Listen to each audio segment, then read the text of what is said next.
Hello, my dear students. Welcome back to ICT class, that is Information Communication Technology class. In this today's class, we'll discuss about the meaning of information, meaning of communication, and meaning of technology, along with that definition of information communication technology and the importance of communication and technology. First, we'll start with what is the meaning of information. Every person is acquiring different types of facts in their daily life to perform his work smoothly. So ಪ್ರತಿಯೊಬ್ಬ ಮನುಷ್ಯ ಏನು ಮಾಡ್ತಾ ಇದ್ದಾನೆ ಅಂತಂತಂದರೆ ತನ್ನ ದಿನನಿತ್ಯ ಜೀವನದಲ್ಲಿ ತನ್ನ ಜೀವನ ಸುಖವಾಗಿ ಸಾಗಬೇಕು ಅಂತ ಹೇಳಿಬಿಟ್ಟು ಮಾಹಿತಿಯನ್ನು ಕಲೆ ಹಾಕ್ತಾ ಇದ್ದಾನೆ. ಸೊ ಈ ಮಾಹಿತಿಯನ್ನು ಕಲೆ ಹಾಕಲಿಕ್ಕೆ ಮನುಷ್ಯ ಏನು ಮಾಡ್ತಾ ಇದ್ದಾನೆ ಅಂತಂದರೆ, ವ್ಯಕ್ತಿ ಏನು ಮಾಡ್ತಾ ಇದ್ದಾನೆ ಅಂತಂದರೆ ಬೇರೆ ಬೇರೆ ಸೋರ್ಸಸ್ನ ಯೂಸ್ ಮಾಡ್ತಾ ಇದ್ದಾನೆ. ನಾವು ಮಾಹಿತಿ ಯಾವುದಾದ್ರ ಮೂಲಕ ಸಿಗುತ್ತೆ ಅಂತಂತಂದರೆ ನ್ಯೂಸ್ ಪೇಪರ್ ಮೂಲಕ ಸಿಗುತ್ತೆ, ಮ್ಯಾಗ್ಝಿನ್ಸ್ ಮೂಲಕ ಸಿಗುತ್ತೆ, ರೇಡಿಯೋ ಮೂಲಕ ಸಿಗುತ್ತೆ, ಟೆಲಿವಿಷನ್, ಟೆಲಿಫೋನ್, ಇಂಟರ್ನೆಟ್. ಸೊ ಈ ಎಲ್ಲದರ ಮೂಲಕ ನಮ್ಗೆ ಏನಾಗ್ತಾ ಇದೆ ಅಂತಂದ್ರೆ ಮಾಹಿತಿ ಸಿಗ್ತಾ ಇದೆ.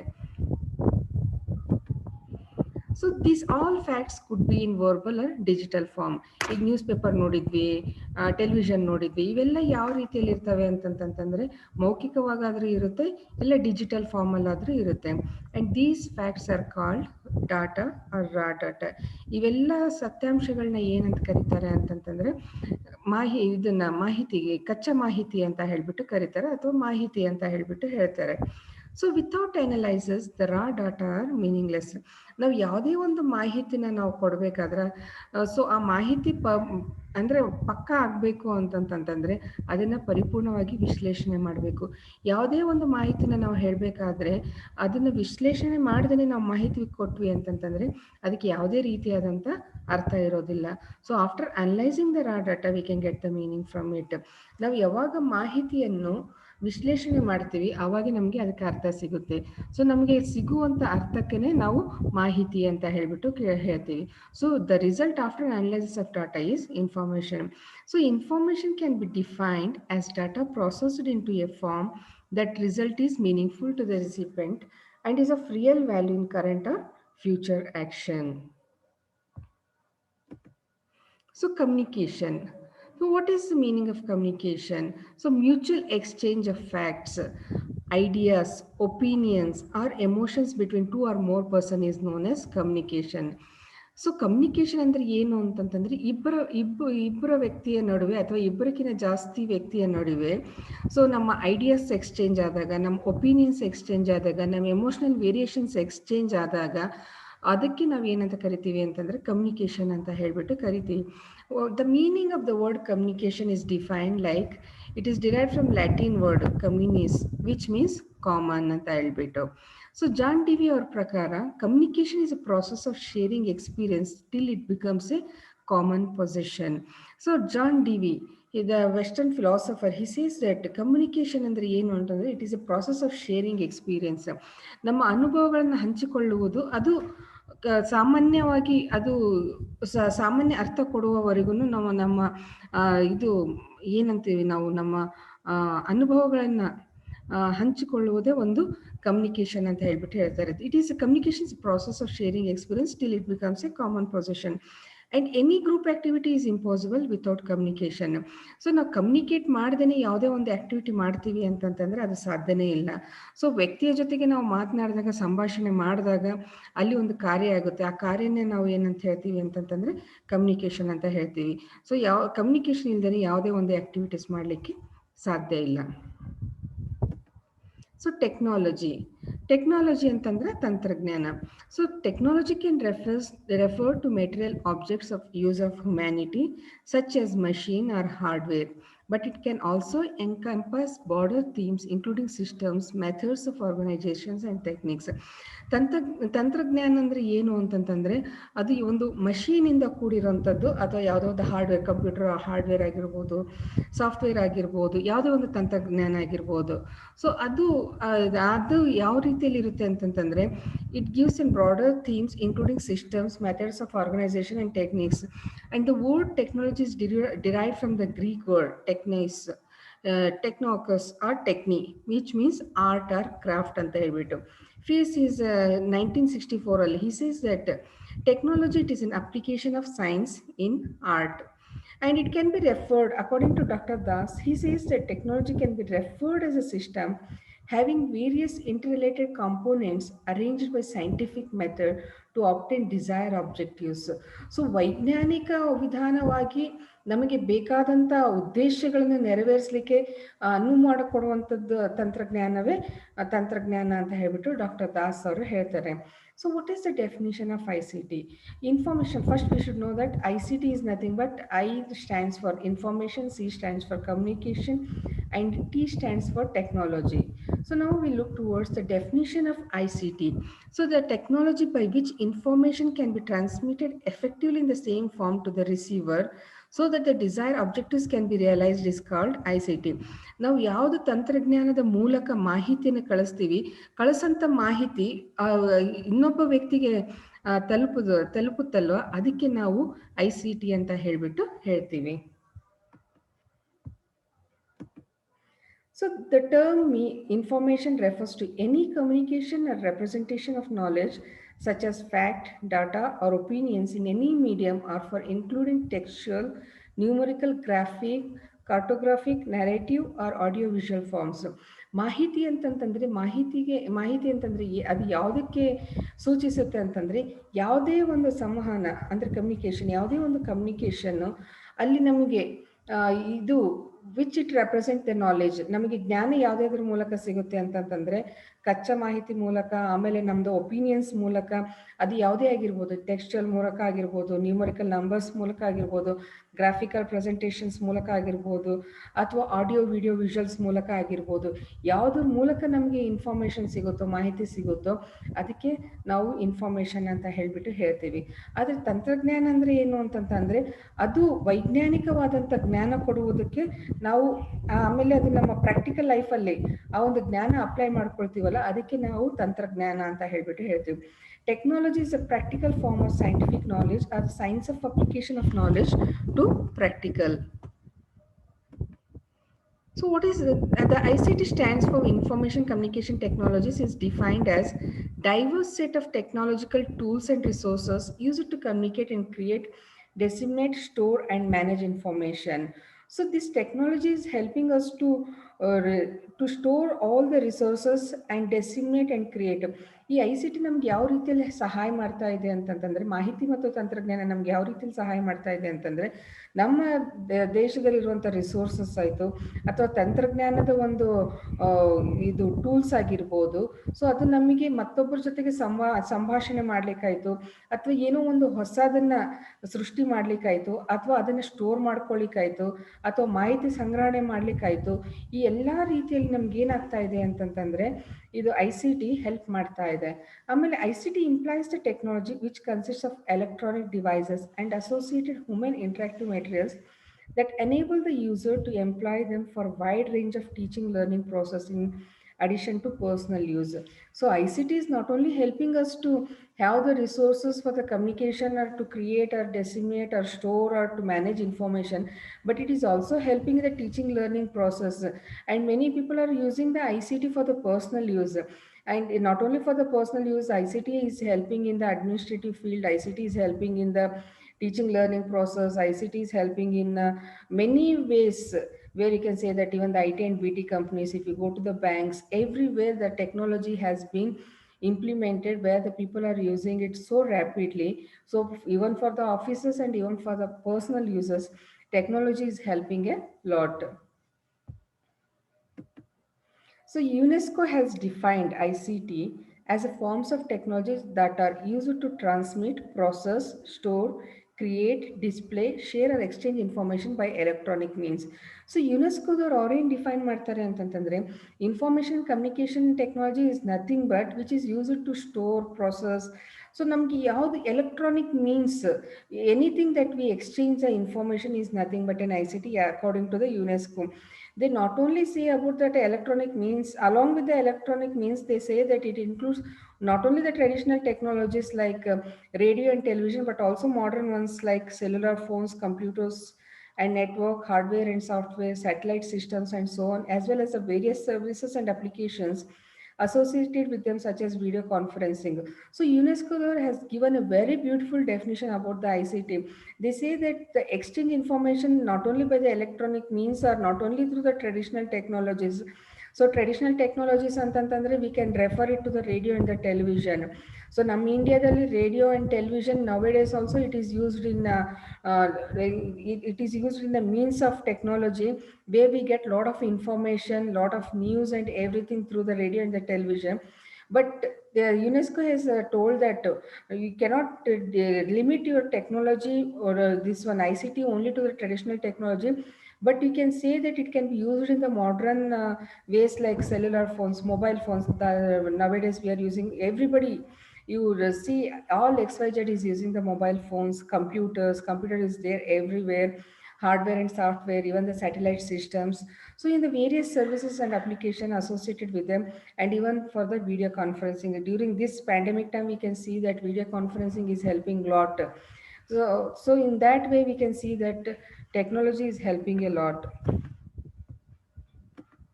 So what is the importance of ICT? Now we look towards the importance of the information and the communication technology. So this ICT refer to a varied collection of the technological gear and resources which are managed to made use of to communicate. It also made use of generate, distribute, collect and administer information.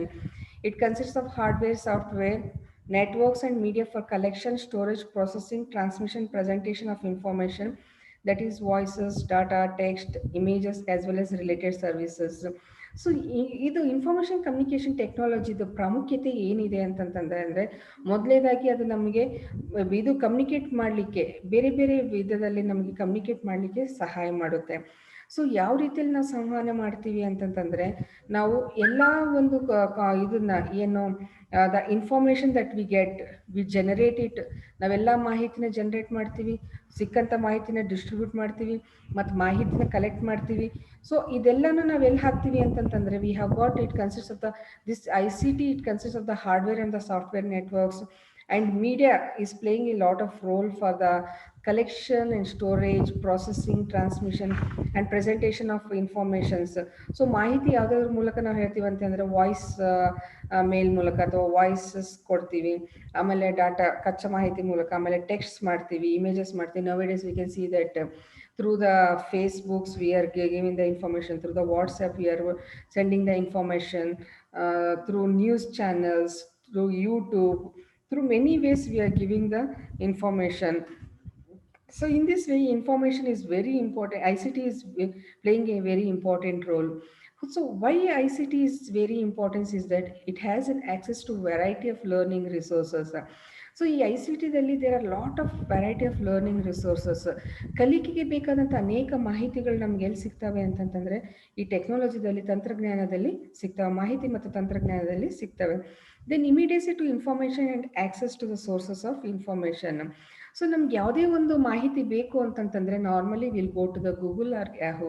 So ನಮ್ಗೆ ಯಾವುದೇ ಒಂದು information, ಈಗ ನೀವು COVID-19 ಅಂತ ತಗೊಳ್ಳಿ, COVID-19 pandemic present situation ಅಂತ ಹಾಕಿ, ನೀವು ಅಲ್ಲಿ ಹಾಕಿದಾಗ immediately will get lot of blogs and pages and so many has ಯಾರು ಎಷ್ಟೊಂದು ಜನ ರಿಸರ್ಚ್ ಆರ್ಟಿಕಲ್ಸ್ ಬರೆದಿದ್ದಾರೆ. ಅದರದ್ದೆಲ್ಲ information in the hand tips we get lot of information. So in that way ICT is helping a lot.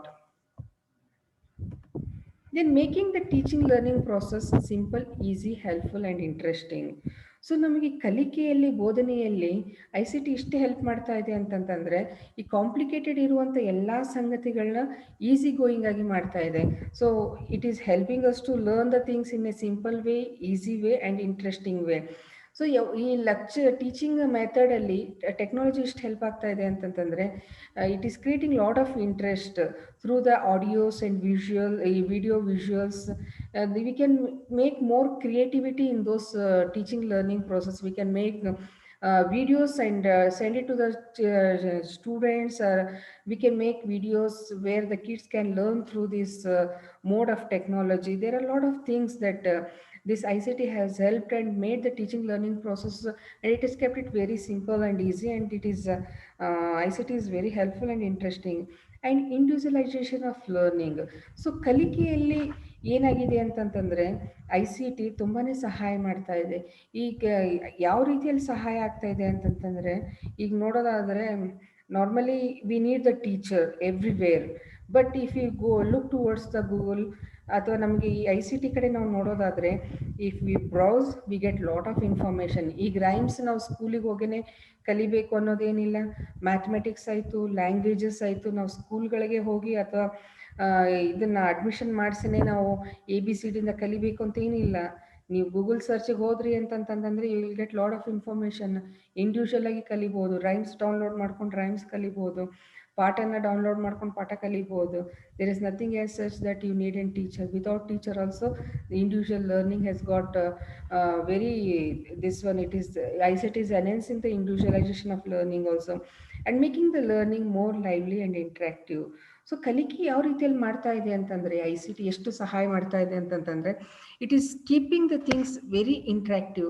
ಈಗ ನಾವು normally ಕ್ಲಾಸ್ಗಳಿಗೆ ಬಂದುಬಿಟ್ಟು but ಇದು talk and chalk method use ಮಾಡಿದಾಗ ಒಂದು ಸ್ವಲ್ಪ ಬೋರಿಂಗ್ ಅನಿಸುತ್ತೆ. When we come out with the PPT power point presentations or with the slides or with the videos, the class will be more lively, where the students will get to interact the things and talk and discuss. So learning has become more active through the ICT. ಕಲಿಕೆ ಏನಾಗಿದೆ ಅಂತಂತಂದರೆ, ಕಲಿಕೆ ಭಾಳ active ಆಗಿ ಇದು ಮುಂದುವರಿತಾ ಇದೆ. Then high speed delivery of content. Because of that technology, the content delivery has become very high speed and wide reach at low cost. So ಈಗೇನಾಗಿದೆ ಅಂತಂತಂದರೆ, ಕೆಲವೊಂದು ಬುಕ್ಸ್ ನಾವು ಪರ್ಚೇಸ್ ಮಾಡಬೇಕು ಅಂತಂತಂದರೆ, the books cost is, if you take look towards the science books, the cost of the book will be 1500, 2000 ಆ ರೀತಿಯಲ್ಲಿದೆ. Even the educational books, ಕೆಲವು books ನಾವು ನೋಡೋದಾದರೆ, if you take the Indian philosophy book, the cost is very high. So ಈಗೇನಾಗಿದೆ, technology ಬಂದಿರೋದ್ರಿಂದ if you Google you will get lot of materials. ಈಗ ನೀವು 2000 ಕೊಟ್ಟು ಬುಕ್ ಪರ್ಚೇಸ್ ಮಾಡೋದಕ್ಕಿಂತ ನೀವು ಇದರೊಳಗೆ ಇಂಟರ್ನೆಟ್ಟಲ್ಲಿ ನೋಡಿದ್ರಿ ಅಂತಂತಂದರೆ, ಅದೇ ಬುಕ್ನ ನೀವು ಡೌನ್ಲೋಡ್ ಮಾಡಿಕೊಂಡು ಪ್ರಿಂಟ್ ತಗೊಂಡ್ರಿ ಅಂತಂದರೆ, it may cost you somewhere around $200-300. So the cost has become very low. In providing uniform quality of education. So the ICT is providing a uniform quality of education. ನಮಗೆ ಶಿಕ್ಷಣ ಯಾವ ರೀತಿಯಲ್ಲಿ ಸಿಗ್ತಾ ಇದೆ ಅಂತಂತಂದರೆ, the quality of the education has become very high. Lot of information, ನೀವು ICT ಅಂತ ಹೇಳಿಬಿಟ್ಟು ಒಂದು ಇದರೊಳಗಡೆ ಇಂಟರ್ನೆಟಲ್ಲಿ ಕ್ಲಿಕ್ ಮಾಡಿಬಿಡಿ. ಕ್ಲಿಕ್ ಮಾಡಿದರೆ ನಿಮಗೆ ಶಿಕ್ಷಣದ ಬಗ್ಗೆ ಏನೇನು ಮಾಹಿತಿ ಬೇಕು, ಭಾಳ ಮಾಹಿತಿ ಸಿಗುತ್ತೆ. ಅದರಲ್ಲಿ ನಮ್ಗೆ ಯಾವ ಸರಿ ಅನಿಸುತ್ತೆ ಅದನ್ನು ತಕ್ಕೋಬೋದು. ಸೊ ಈ ರೀತಿಯಲ್ಲಿ ಏನಾಗಿದೆ ಅಂತಂತಂದರೆ, the quality has improved A lot and reduction of the cost of education. So ICT ಬಂದಿರೋದ್ರಿಂದ ನಮಗೆ ಏನಾಗಿದೆ ಅಂತಂತಂದರೆ, ಶಿಕ್ಷಣದ ಖರ್ಚು ವೆಚ್ಚ ಕಡಿಮೆ ಆಗಿದೆ. ಯಾಕಂದರೆ ಭಾಳ ಥಿಂಗ್ಸ್ ನಮಗೆ ಈ ತಂತ್ರಜ್ಞಾನದ ಮೂಲಕ ಸಿಗ್ತಾ ಇರೋದ್ರಿಂದ ಅಷ್ಟೊಂದು ನಾವು ಶಿಕ್ಷಣದಲ್ಲಿ ಇದು ಏನು, there is nothing where we have to spend lot for the education to make the education distance and climate insensitivity and providing multiple teaching functions and diverse audiences. So through the ICT we are concentrating distance education also and giving the education who are very far. ಈಗ ನಾವು ಇಲ್ಲಿ ಕೂತ್ಕೊಂಡು ನಾವು ಪಾಠ ಮಾಡ್ತಾ ಇದ್ದೀವಿ ಅಂತಂದರೆ, ನೀವು ಆನ್ಲೈನಲ್ಲಿ ಪಾಠ ಕೇಳ್ತಾ ಇದ್ದೀರಾ, ಅಥವಾ ಯೂಟ್ಯೂಬಲ್ಲಿ ನಾವು ಅಪ್ಲೋಡ್ ಮಾಡಾದ ನಂತರ ನಂತರ you can download it or you can go directly to the YouTube and watch the lessons, watch the content. There is a multiple types of teaching functioning is happening and we have got diverse audiences. ಈಗ ನಾವು ಇದನ್ನು ಮಾಡ್ತಾ ಇದ್ದೀವಿ, recording ಮಾಡ್ತಾ ಇದ್ದೀವಿ. ಈ recording ಮಾಡೋದ್ರಿಂದ ಏನಾಗ್ತದೆ ಅಂದರೆ, I am using this technology where for the recording I am using the computer. So ಇದನ್ನು ಕಂಪ್ಯೂಟರ್ ಯೂಸ್ ಮಾಡಿಬಿಟ್ಟು ನಾನು ಪಾಠ ಮಾಡಲಿಕ್ಕೆ ಇದನ್ನು ಯೂಸ್ ಮಾಡಿದಾಗ, ಸೊ ಆಡಿಯನ್ಸ್ ನಾನು ಅಂದ್ಕೊಳ್ತೀನಿ ನನ್ನ ಸ್ಟೂಡೆಂಟ್ಸ್ ಮಾತ್ರ ನೋಡ್ತಾ ಇದ್ದಾರೆ, ನನ್ನ ಸ್ಟೂಡೆಂಟ್ಸ್ ಮಾತ್ರ ಕೇಳ್ತಾ ಇದ್ದಾರೆ ಅಂತ ಹೇಳ್ಬಿಟ್ಟು ಬೇರೆ ಬೇರೆ ರೀತಿಯಲ್ಲಿ ಯಾರೋ ಒಂದು ಯೂಟ್ಯೂಬ್ಗೆ ಹೋಗ್ಬಿಟ್ಟು ICT ಅಂತ ಹಾಕಿದಾಗೆ ಅವರಿಗೆ ನಂದು ಇದನ್ನು ಮಾಹಿತಿನೂ ಅವರಿಗೆ ಸಿಗ್ಬೋದು. So many diverse audiences we have got and many people will be watching through the technology the contents that we are delivering and fulfilling the demands of education as well as the needs of the students increasing day by day. So ನಮ್ಮ ಎಜುಕೇಷನ್ಗೆ ಏನೇನು demand ಬರ್ತಾ ಇದೆ, ದಿನಕ್ಕೆ ಏನಾಗ್ತಾ ಇದೆ ಅಂತಂದರೆ, ಶಿಕ್ಷಣದ ಇದು ಡಿಮ್ಯಾಂಡ್ ಜಾಸ್ತಿ ಆಗ್ತಾ ಇದೆ. ಯಾವ ರೀತಿಯಲ್ಲಿ ಡಿಮ್ಯಾಂಡ್ ಜಾಸ್ತಿ ಆಗ್ತಾ ಇದೆ ಅಂತಂತಂದರೆ, ಇದು ದಿನಕ್ಕೆ ಜಾಸ್ತಿ ಆಗ್ತಾ ಇರೋದ್ರಿಂದ ಸೊ ಇವೆಲ್ಲವನ್ನೂ ಇದು ICT ಫುಲ್ಫಿಲ್ ಮಾಡೋ ಪ್ರಯತ್ನ ಮಾಡ್ತಾ ಇದೆ. Then learning anytime, anywhere and collaborative learning. So ICT ಯಾವ ರೀತಿಯಲ್ಲಿ ಹೆಲ್ಪ್ ಮಾಡಿದೆ ಅಂತಂತಂದರೆ, ನೌಡೇಸ್ ಈ ಪ್ಯಾಂಡಮಿಕ್ ಇರೋದ್ರಿಂದ 2008ಅಲ್ಲಿ ಅಭಿಷೇಕ್ ಬಚ್ಚನ್ ಒಂದು ಅಡ್ವರ್ಟೈಸ್ಮೆಂಟ್ ಕೊಟ್ಟಿದ್ರು. ಯಾವ ರೀತಿ ಅಡ್ವರ್ಟೈಸ್ಮೆಂಟ್ ಇತ್ತು ಅಂತಂತಂದರೆ, ಮಗುಗೆ ಸ್ಕೂಲಿಗೆ ಅಡ್ಮಿಷನ್ ಮಾಡಿಸ್ಲಿಕ್ಕೆ ಬರ್ತಾರೆ. ಅಡ್ಮಿಷನ್ ಮಾಡಿಸ್ಲಿಕ್ಕೆ ಬಂದಾಗೆ ಆ ಮಗುಗೆ ಅಡ್ಮಿಷನ್ ಕೊಡ್ಲಿಕ್ಕೆ ಆಗೋದಿಲ್ಲ. ಸೊ ಅವಾಗೇ they give the online teaching advertisement ಕೊಡ್ತಾರೆ 2008ಅಲ್ಲಿ. So nobody has imagined even in the 2020 that we are going for the online. So ಇಷ್ಟು ಹೆಲ್ಪ್ ಆಗಿದೆ ಅಂತಂದರೆ ICT, you can sit anywhere any time, collaborative learning. So ನೀವು ಎಲ್ಲಿ ಬೇಕಾದರೂ ಕೂತ್ಕೋಬೋದು, ಹೇಗೆ ಬೇಕಾದರೂ ಕೂತ್ಕೋಬೋದು, ಆಮೇಲೆ ಹೇಗೆ ಬೇಕಾದರೂ ಕಲಿಬಹುದು. So you can learn any time, anywhere, and collaborative learning. Multimedia approach to education, authentic and up-to-date information. So ICT is giving us an up-to-date information. ಬರೀ ನಮ್ಮ ಇದರಲ್ಲೇ ಏನಾಗ್ತದೆ, ಇಂಡಿಯಾದಲ್ಲೇ ಏನಾಗ್ತಾ ಇದೆ, ಅಥವಾ ನಮ್ಮ ಬಿಜಾಪುರಲ್ಲೇ ಏನಾಗ್ತಾ ಇದೆ, ಅಥವಾ ನಮ್ಮ ಕರ್ನಾಟಕದಲ್ಲಿ ಏನಾಗ್ತಾ ಇದೆ ಅಂತ ಅಷ್ಟೇ ನಮಗೆ ಮಾಹಿತಿ ಅಷ್ಟೇ ಕೊಡೋದಿಲ್ಲ. ನಾವು ಇಡೀ ಜಗತ್ತಿನ ಮಾಹಿತಿ ನಮಗೆ ಇದು ಅಪ್-ಟು-ಡೇಟ್ ಇನ್ಫಾರ್ಮೇಷನ್, ಅಂದರೆ ಇಡೀ ಜಗತ್ತಿನ ಮಾಹಿತಿ ನಮಗೆ ಸಿಗುತ್ತೆ. ಸೊ ಆ ರೀತಿಯಾದಂಥ ಟೆಕ್ನಾಲಜಿ ನಮ್ಮಲ್ಲಿ ಡೆವಲಪ್ ಆಗಿದೆ. And access to online libraries, repositories, access to open courseware and open educational resources. So ICT ಬಂದಿರೋದ್ರಿಂದ ಸ್ವಯಂ ಕೋರ್ಸಸ್ ಆಗಿದೆ, ಆಮೇಲೆ ಆನ್ಲೈನ್ ಲೈಬ್ರರೀಸ್, ನಾವು ಆನ್ಲೈನ್ ಲೈಬ್ರರೀಸ್ ಆಗಿದೆ, ಆಮೇಲೆ open educational resources, they you get lot of materials. ನೀವು ಇಂಟರ್ನೆಟ್ಗೆ ಹೋಗಿ ಅಥವಾ ಗೂಗಲ್ ಸರ್ಚ್ಗೆ ಹೋದ್ರಿ ಅಂತಂತಂದರೆ there are lot of things where you can access to the materials, resources, educational resources. UGCಗೆ ಹೋದ್ರೂ ಯು ವಿಲ್ ಗೆಟ್, ಜ್ಞಾನಕೋಶಕ್ಕೆ ಹೋದ್ರೂ ನಿಮಗೆ ಸಿಗುತ್ತೆ. ಎಷ್ಟಕ್ಕೊಂದು ನಮಗೆ ಶಿಕ್ಷಣದ ಬಗ್ಗೆ ಮಾಹಿತಿಗಳು ನಮಗೆ ಆನ್ಲೈನ್ ಲೈಬ್ರರೀಸಲ್ಲಿ ಸಿಗುತ್ತೆ, ಆಮೇಲೆ ಕೋರ್ಸ್ವೇರ್ ಇದರೊಳಗಡೆನೂ ಸಿಗುತ್ತೆ. ಓಪನ್ ಆಕ್ಸೆಸ್ ಎಜುಕೇಷನಲ್ ರಿಸೋರ್ಸಸಲ್ಲಿ will get lot of information. This all is helping only because of the ICT. And teaching of different subjects made interesting and educational data storage. So ಬೇರೆ ಬೇರೆ ವಿಷಯಗಳನ್ನ ಪಾಠ ಮಾಡಲಿಕ್ಕೆ, ಬೋಧನೆ ಮಾಡಲಿಕ್ಕೆ ಒಂದು ಇದು ಇಂಟ್ರೆಸ್ಟಿಂಗ್ ಆಗಿ we can see that the subject has become more interesting through the teaching of the ICT. And all this is being storaged in the data. ಇವೆಲ್ಲ ಮಾಹಿತಿಗಳನ್ನ ನಮಗೆ ಸ್ಟೋರ್ ಮಾಡಲಿಕ್ಕೆ ICT is helping. Then through the ICT we are going for the distance education and online education. Online education, ಈಗಂತೂ you have got a knowledge about what is the online education. And distance education, ಇಂಡಿಯಾದಲ್ಲಿ the first place goes to this IGNOU, Indira Gandhi National Open University distance education. So in the distance education ICT ಯಾವ ರೀತಿ help ಮಾಡುತ್ತೆ ಅಂತಂತಂದರೆ, so online materials ಕೊಡ್ತಾರೆ, videos ಕೊಡ್ತಾರೆ, CDs ಕೊಡ್ತಾರೆ. So many accessories that they are giving, that where we can have in all the educational resources. Like regular ಕ್ಲಾಸಸ್ಸಲ್ಲಿ ನಮಗೆ daily classes ನಿಮಗೆ ಯಾವ ರೀತಿಯಲ್ಲಿ ಡೈಲಿ ಕ್ಲಾಸಸ್ ನಡೀತೋ ಅದೇ ರೀತಿಯಲ್ಲಿ ಡಿಸ್ಟೆನ್ಸ್ ಎಜುಕೇಷನಲ್ಲಿನೂ ICT ಮೂಲಕ ಎಲ್ಲ ಮಾಹಿತಿಗಳನ್ನ ಕೊಡ್ತಾ ಇದ್ದಾರೆ. So ICT is helping even in the distance education and the online education also. There is a multiple communication channels, email, chats, form, blogs, etc. So ನಾವು ನೋಡೋದಾದರೆ ನಮಗೆ ಸಂವಹನ ಯಾವುದಾದ್ರ ಮೂಲಕ ಆಗುತ್ತೆ ಅಂತಂದರೆ there are so many channels, TV channels, 1000+ channels are there where we get lot of information. ಇದರದ್ದು news information ಆಯಿತು, ಮೂವಿ ಇನ್ಫಾರ್ಮೇಷನ್ ಆಯಿತು, ಅಥವಾ ಯಾವುದೋ ಒಂದು ಇದು ಚಾನಲ್ಸ್ ಲೈಕ್ ಸೀರಿಯಲ್ಸ್ ಆಯಿತು, ಲ್ಯಾಂಗ್ವೇಜ್, ರೀಜನಲ್ ಲ್ಯಾಂಗ್ವೇಜಸಲ್ಲಿ we get lot of TV channels. So many channels are there where we can communicate, where we get the communication, multiple communications. And email, so we have got Rediff Mail and Yahoo Mail, Gmail, so many this, and chat, WhatsApp chat ಆಗಿರುತ್ತೆ. ಆಮೇಲೆ message chattings, forms, blogs, there are so many multiple communication has been developed, and there is a better access to children with disabilities. So ಈ challenging ಮಕ್ಕಳಿಗೆ ಏನಾಗಿದೆ ಅಂತಂತಂದರೆ, ಅವರಿಗೆ ಅನೇಕ ಮಾಹಿತಿ ಮತ್ತು ತಂತ್ರಜ್ಞಾನದ ಮೂಲಕ ಅನೇಕ ಮಾಹಿತಿಗಳು ಸಿಗ್ತದ. ಆಮೇಲೆ ಮಕ್ಕಳು, the children who are with disability, they can sit at home and learn so many things and reduce time on many routine tasks. So ಅನೇಕ ನಮಗೆ ದಿನನಿತ್ಯ ಕೆಲಸಗಳಲ್ಲಿ ಇದು ಟೆಕ್ನಾಲಜಿ ಇರೋದ್ರಿಂದ ಭಾಳ ಟೈಮು ಕನ್ಸಂಪ್ಷನ್ ಕಡಿಮೆ ಆಗುತ್ತೆ. Like mixie is helping, fridge is helping, then washing machine is helping, dishwasher is helping, so many things is helping for us. Because of this technology we see that there is the routine task allinu namage time consumption ಗೆ ತುಂಬಾನೇ ಸಹಾಯ ಆಗಿದೆ. It reduces the stress and we'll get lot of time on our routine tasks. So my dear students, with this, I conclude over here. So have a good day, stay safe and stay healthy.